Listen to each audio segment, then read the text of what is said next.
गौतम जी, दिल्ली में जो बम धमाका लाल किले पर हुआ है, उस पर क्या प्रतिक्रिया आप देना चाह रहे हैं? देखिए, लाल किले पर जो धमाका हुआ है, ये मेरी समझ में ये बात नहीं आ रही है कि जब चुनाव आते हैं उसी समय क्यों विस्फोट होता है।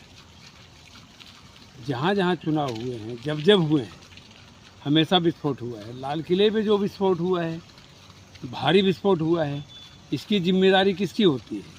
गृह मंत्री की होती है। हमारे देश का गृह मंत्री अभी तक कोई जवाब नहीं दे रहा है, अभी कोई प्रतिक्रिया उनकी नहीं आई है।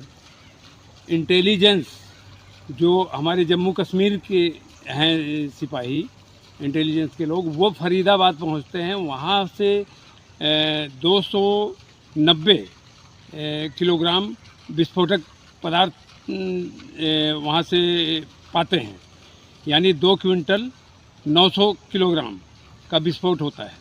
और वो जम्मू कश्मीर की पुलिस आके पकड़ती है उनको, और हमारे लखनऊ के अंदर जांच होती है इसी समय। तो यहाँ एक महिला के डॉक्टर के कार में जो है AK-56 राइफल मिलती है। ये सब क्या हो रहा है इस देश के अंदर? विस्फोट कैसे आ रहा है? ये हमारे गृह मंत्री की जिम्मेदारी है। विदेशों से मतलब सरहद पार करके कैसे हमारे देश में इतना विस्फोटक आ रहा है?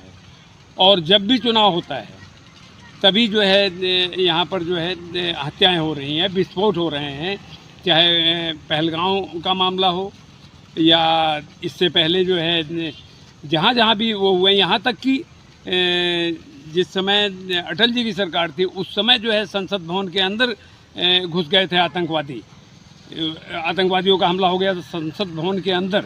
ये सब क्या है? भारतीय जनता पार्टी की सरकार में ऐसा क्यों हो रहा है? इसलिए जो है सारी जिम्मेदारी जो है हमारे होम मिनिस्टर की है, और होम मिनिस्टर और प्रधानमंत्री। इधर विस्फोट हो रहा है, उधर प्रधानमंत्री जी हमारे भूटान में सैर कर रहे हैं, गए हैं जन्मदिन मनाने के, वहाँ के राजा का जन्मदिन मना रहे हैं।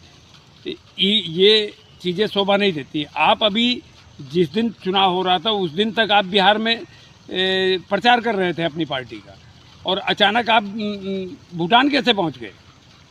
आपको जरा सी शर्म नहीं आती है हमारे देश की जनता के ऊपर? मैं सारा दोष जो है गृह मंत्री के ऊपर डालता हूँ। गृह मंत्री फेलियर है हमारा।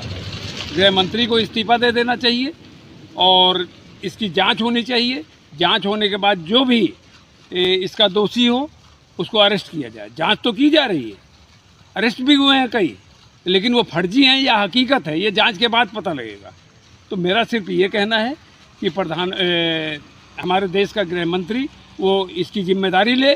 अगर जिम्मेदारी नहीं ले रहा है तो ये देश का दुर्भाग्य है। बिहार में किसकी सरकार बनने की संभावना है? बिहार में महागठबंधन की सरकार बन रही।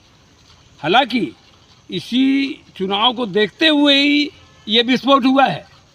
मैं सरासर ये सारी जिम्मेदारी जो है सरकार की लगा रहा हूँ, सरकार के ऊपर, क्योंकि जब भी चुनाव आया है कहीं ना कहीं जो है विस्फोट हो रहा है। अभी जो लाल किलों पे विस्फोट हुआ है ये सरासर दिखाई दे रहा है कि बिहार में जो चुनाव के अंदर लूटपाट हुई है और कम से कम हजारों क्या लाखों जो वो पर्चियां हैं वो रास्ते में मिली हैं। और अभी कल की बात, जिस दिन वोटिंग हुई है रात में उसी दिन एक ट्रक पकड़ी गई है सासाराम जिले के अंदर शहर में, जो कि उसमें EVM मशीन के बक्से रखे हुए थे। वो बक्से खाली थे। अब वो बक्सों में EVM मशीन लेने जा रहे थे या क्या करने जा रहे थे, ये